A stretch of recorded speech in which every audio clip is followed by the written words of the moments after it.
Hello everyone, this is RaySpace. I'm continuing development of the Asuka Spaceplane in Kerbal Space Program 1.12 with Real Solar System and Realism Overhaul. The purpose of this spaceplane is to be the successor to the Buck Kerman spaceplane in my old stock series with Buck Kerman, where Buck Kerman was one Kerbal who used his spaceplane to go all over the place, doing in situ resource utilization, meaning drilling for resources to replenish the fuel. And so that's what this is, but it's very difficult in Real Solar System to have such a plane, especially because the travel distances are so long. So effectively, it wouldn't be able to get to far-flung locations like Jupiter, Saturn, Neptune, or Pluto, or even Mars on its own, not because it doesn't have enough fuel, but because it doesn't have enough space for supplies or space for the Kerbals to just have living space. It would be fine for maybe a month or so, but not for so long. But the goal is for it to be very, very multifunctional, but only carrying crew. So we sacrifice the carrying of cargo in exchange for being more multifunctional. That's basically the trade-off. And that's one of the things about Starship. They're trying to get Starship to do a lot of things, but what you'll notice is that that cuts into the cargo capacity constantly. And so if you have a spaceship that is very simple, meant to do one thing, then you can carry a lot more cargo. But if you have a spaceship that's multifunctional and has to take care of a lot of different phases of flight, then it ends up not being able to carry as much cargo.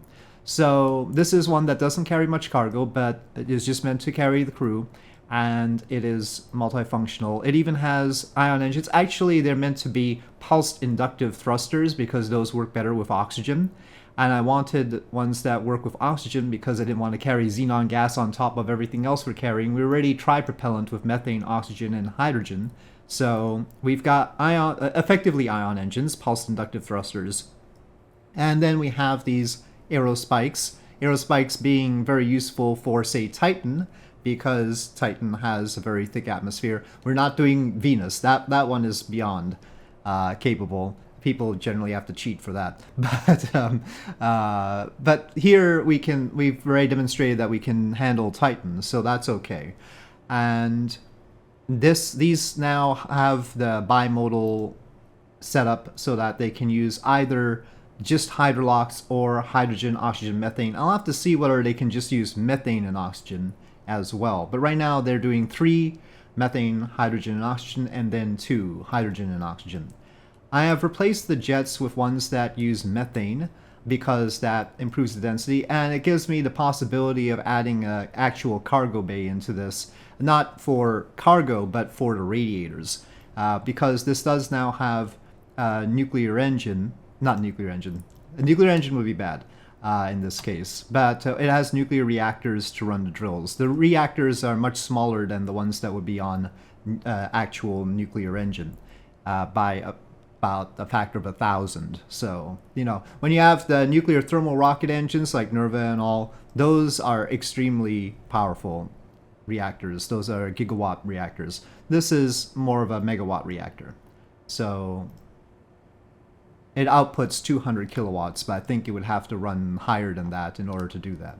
So we have those reactors, so we need radiators. Right now, obviously, the spaceplane doesn't have radiators. We need space to place radiators, and so I'm clearing up some volume by changing the spaceplane from just hydrogen and oxygen to methane, hydrogen, and oxygen so that it can fit more things.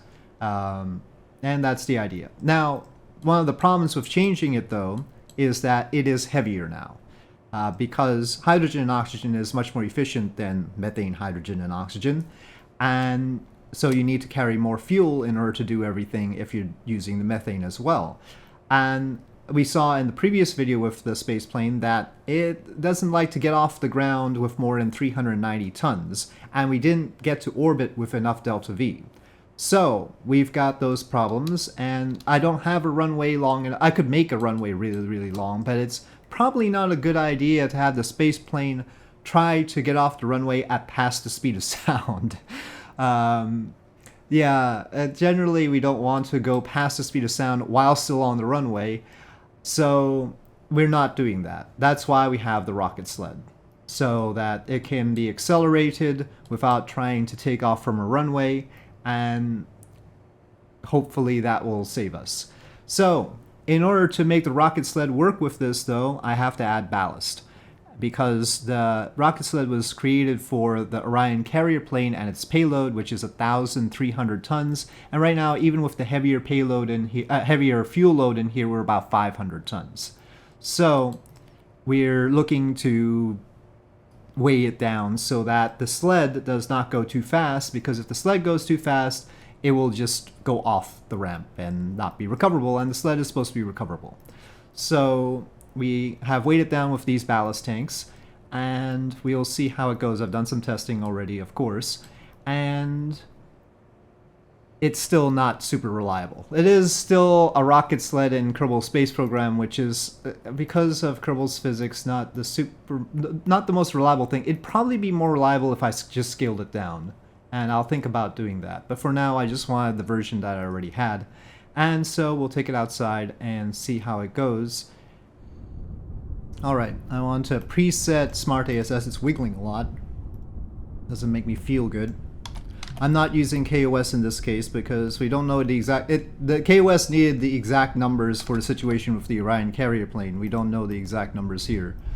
So, and the engine setup is different. It doesn't have the same rocket engines.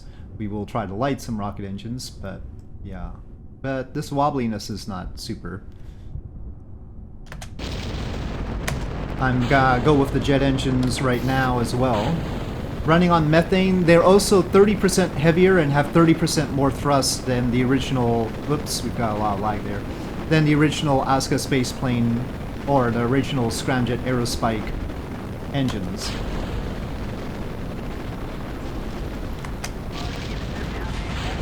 I think I need to light the rocket engines a little bit earlier. Yeah, probably. But, you know, it's good for everybody to see that this is dangerous, I guess. I guess that was worth seeing. Okay, just out of curiosity, maybe I should see how KOS handles it.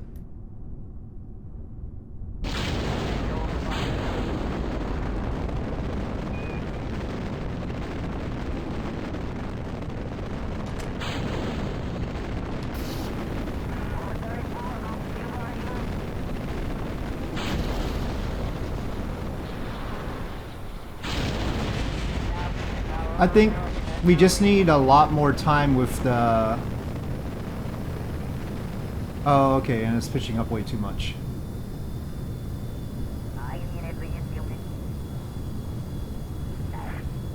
Oh, it sort of did better, but then it pitched up way too much. Okay. I can probably change the script to fix that. I have successfully gotten it off of this manually, actually. But it is inconsistent, so we're trying with KOS.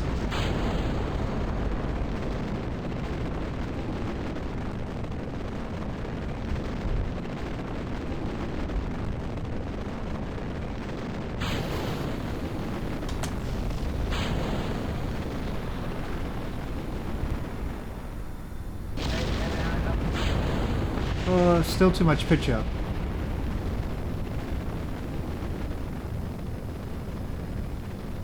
And then it pitches up here way too much for some reason.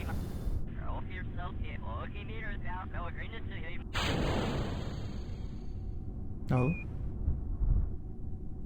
Why didn't it start? Never mind.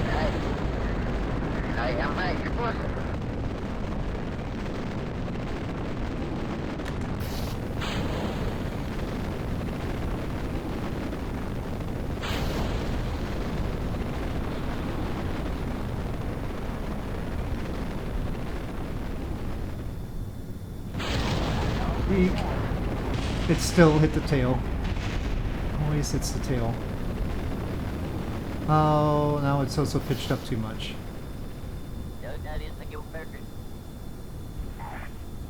Okay, maybe it can recover a bit. Okay. No, not what I wanted to do. Okay.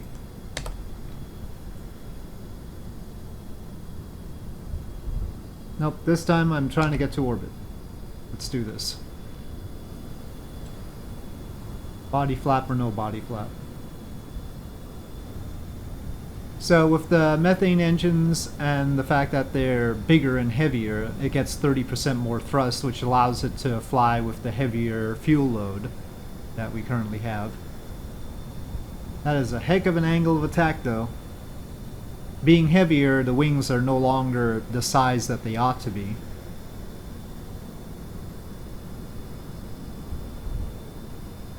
But you know, people will always complain that we don't want heavy wings going out to all over the place, or any wings, really. You know, wings are useless and everything, but... well, it depends on where you end up, I suppose. Why a spaceplane? Well, it's stylish. It's stylish. If you have to have a personal craft, you might as well make it a spaceplane, right? As you can see, we're over 500 tons here, even though we've been burning for a bit. 522 tons. Might end up needing to lighten that a bit considering the way it's clearing the rocket sled, but you know, every little bit is helpful. After this gets to orbit, it still has to rendezvous with something to refuel. Okay, now we'll try and pass the sound barrier. It's trickier with this, with it being heavier and all. So the break-even amount is when the methane gets to 85,948. I just gave it an extra 100,000 liters to use in the jet mode. So we need to be going at Mach 5 by then.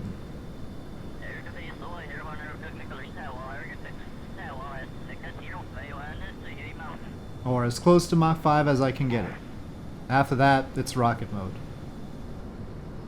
Okay, I think we're past the point now, but we're still sort of accelerating. Now there is a hydrolox mode to it, so we could just spend more time on that. Since it's accelerating right now, I don't want to mess with it.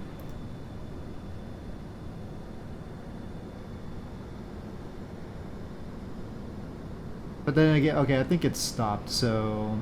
alright. Rocket mode.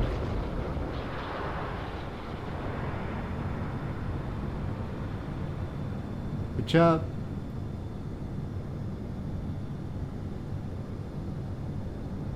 Shutting down the jets and their intakes. That's a big gap between the way we're pointing and the way we're heading right now. It's a little bit rough. Right now, 0.94 only. And that's because we're heavier than it originally was. And also, originally the Scram Spike had 3 aerospikes at the back. We only have 2 because I wanted to fit pulsed inductive thrusters instead of the third engine. And also I found that we didn't really need the third engine for Titan or anything. But maybe we still need it for Earth. This might be making us a little bit too inefficient right now. I can't tell how much actual delta V we have because there is a hydrogen-oxygen mode to this that we have to switch to. Okay, we're getting closer to the end of the methane phase. 1.5 minutes left, but I have to be careful about how I switch it. But Earth is like the worst. Earth is literally the worst of everything. Except, I mean, unless you want to do Venus, Earth is the worst. I do not believe the launch thrusters on this can actually get off of Mars. That's one that we might have trouble with. But the rocket sled is still problematic, isn't it? I think maybe it'll be more reliable if I make it smaller and more conducive to this size in the first place, instead of using the ballast, but that's just a theory. But it'll be more tightly in physics range. It'll be more physics friendly, potentially. One switch. Okay, 2,600 light, just barely, if this works out. Oh, for some reason around here it starts rolling. I don't know exactly why. The engines do have gimbaling, but it gets a weird roll here.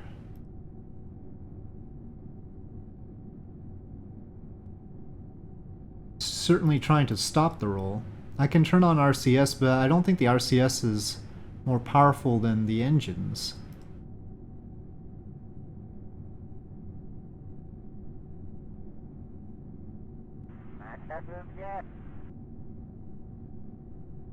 I don't really understand why this happens.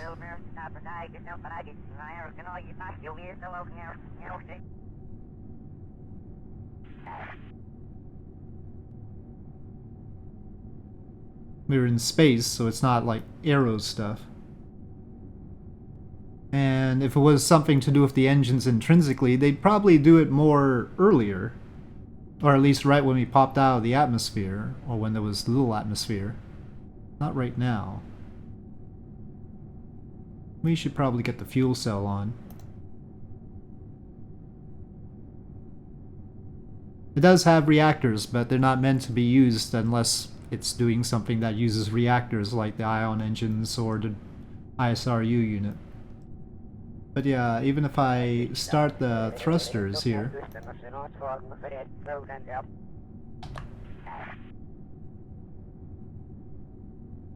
they aren't really super good at stopping roll.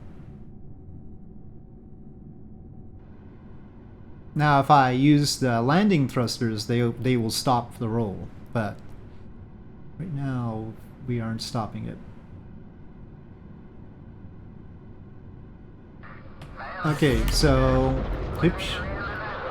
We've gotten to orbit. We've got 136, not exactly as much as I want, but we've had some issues. Let's see if the RCS can actually stop the roll here or not. Just kill rotation, how about that? Well, I'll try the landing thrusters here. I'll open the doors just to be good about it.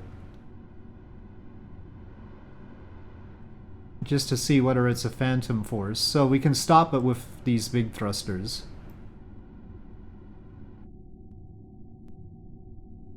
And then I'm gonna disable them. Yeah, there's some phantom force on it that I don't understand.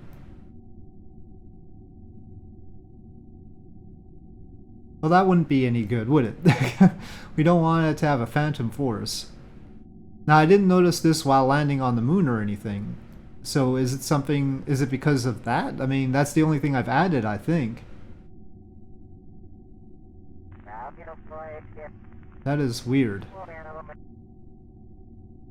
Well, just out of curiosity, let's say I cheated to orbit around the moon and see what happens. Because I did a whole moon landing thing with it. I didn't have this problem. Okay, but we'll stop the rotation again and see if it starts up. Okay, it's killed rotation. I turn it off. It starts rotating again. Okay, well, I'm gonna go to a tracking station and come back to see if that's gonna continue. Well, stopped roll. I'll turn this off. Well, now it doesn't have any weird roll. So it's only initially, and then if I go to a tracking station and come back, it doesn't have this problem. But that's not a good problem to have. That speaks to other issues, and issues that can crop up in inconvenient times. So I don't like that. Well, these Kerbals are gonna get eliminated. They'll probably regenerate, but I want to try it again. I can't keep this around the moon right now.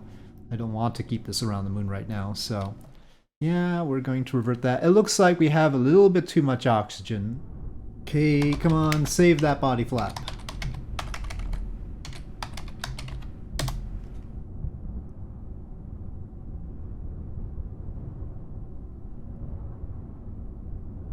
Just getting the right numbers. But again, maybe downscaling the sled to fit the Asuka Spaceplane a little bit better would be a better idea.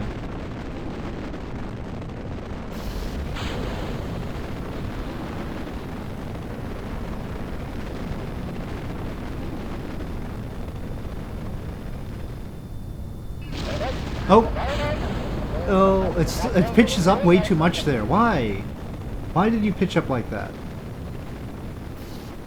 But on the bright side, we've got the body flap still. Everything is actually intact. But I definitely don't want it to pitch up like that.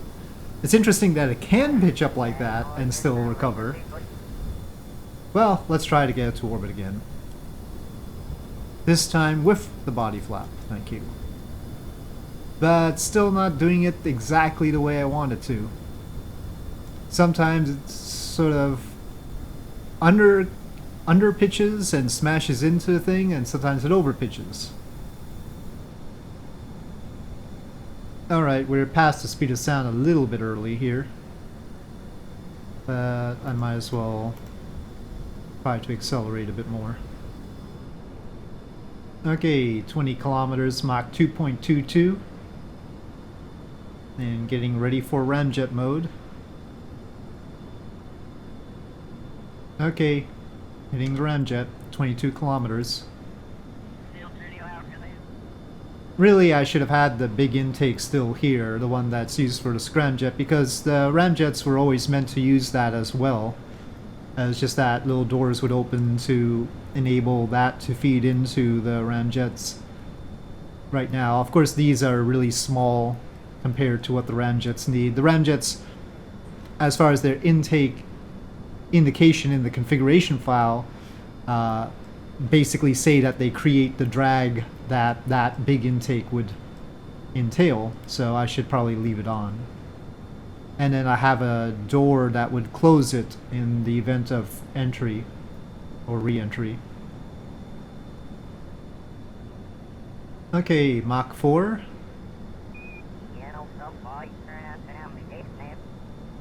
Well, I think we're not accelerating very much now, so main engine's on. Pitching up maybe a little bit more carefully this time.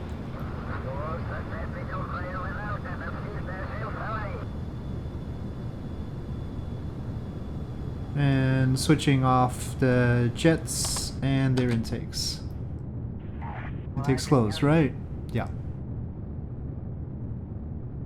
Sure, responds very slowly to the command to turn. How's the roll going? Well, I don't know. It's using a lot of roll right now, but it's actually in the opposite direction of the counter roll before.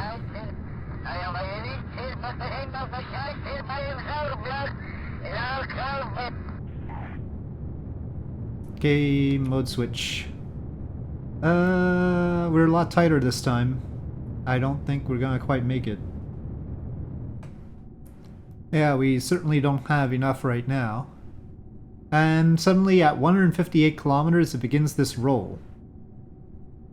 But now it's deviating way off here. What the heck causes it to start a roll right now? Me throttling down?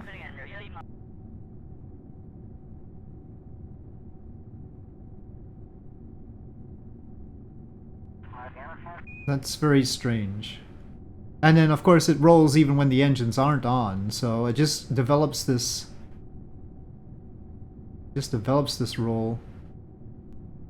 So we have this peculiarity to deal with. Anyway, it's not gonna quite make orbit, and I've got this puzzle to think about. But there it is. As it rolls its way, we've got some progress with the rocket sled, but then it does this thing. So it's complicated. But I will continue plugging away at it. And with that, I'll say thank you for watching. Hope you enjoyed this video. If you did, please do press like. If you have any comments or suggestions, please leave them in the comment section below. And I'll see you next time.